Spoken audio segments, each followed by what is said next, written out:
आज जो कल 2 मई को जन आक्रोश रैली का आयोजन किया गया था, उसकी समीक्षा बैठक के लिए मीटिंग बुलाई गई थी, जिसमें सहयोगी सभी संगठनों के प्रतिनिधि यहाँ पर उपस्थित थे।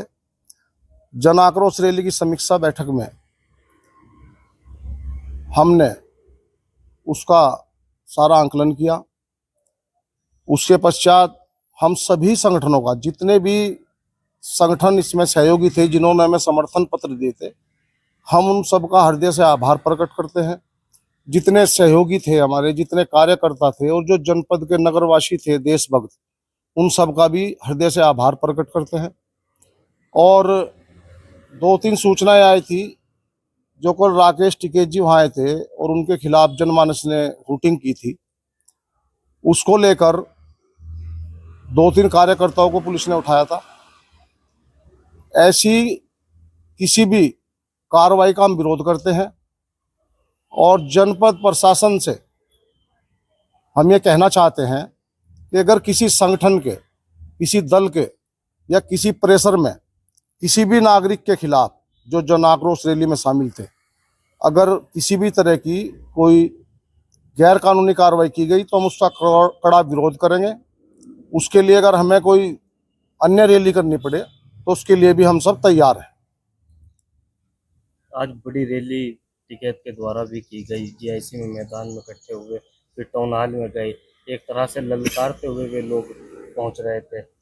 देखिए, मैं आपको बता दूं, कल टिकैत साहब के खिलाफ जो हुटिंग जनमानस ने की है, उसमें कोई हमारे कार्यक्रम का हिस्सा नहीं था। उनके पूर्व में दिए गए किसी बयान से जनता ने नाखुश होकर उनके खिलाफ वोटिंग की थी। हालांकि उन्होंने पहले उसका खंडन भी किया था और हमारी ऐसी कोई मंशा नहीं थी। फिर भी अगर वहां उस कार्यक्रम में आए हुए किसी भी भाई को कोई ठेस पहुंची हो तो उसके लिए हम खेद प्रकट करते हैं, आयोजन समिति खेद प्रकट करती है। और अगर ये जो बात सुनने में आ रही है कि खून की नदियां और धरती लाल, इस तरह की कुछ बातें हमारे संज्ञान में आई हैं, उस पर भी यहाँ चर्चा हुई। अगर टिकैत परिवार को हमारे किसी नुकसान से फायदा होता हो तो वो हमें बताएं। ये जनपद इतना बड़ा नहीं है, जिले के नागरिक एक दूसरे को जानते हैं, हम भी सब किसान परिवारों से हैं।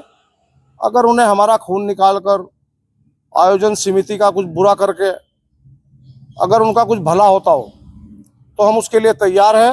वो बताएं, हम उनके घर चलने के लिए तैयार हैं।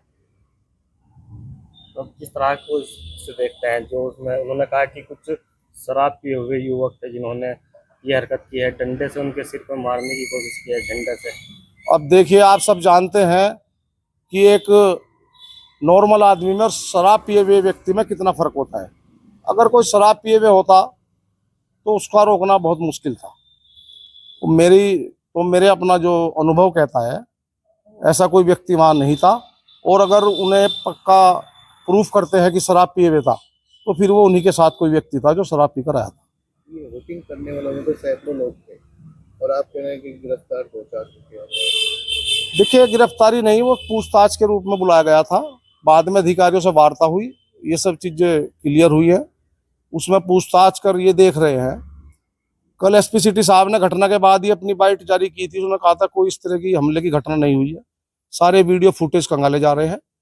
वो प्रयास ये है कि अगर किसी ने किया है तो उसे चिन्हित करने का प्रशासन का प्रयास है और हम उसके समर्थन में हैं। लेकिन उसकी आड़ में अगर किसी संगठन के दबाव में किसी कार्यकर्ता के खिलाफ कोई कार्रवाई की जाएगी तो हम उसका डट कर विरोध करेंगे।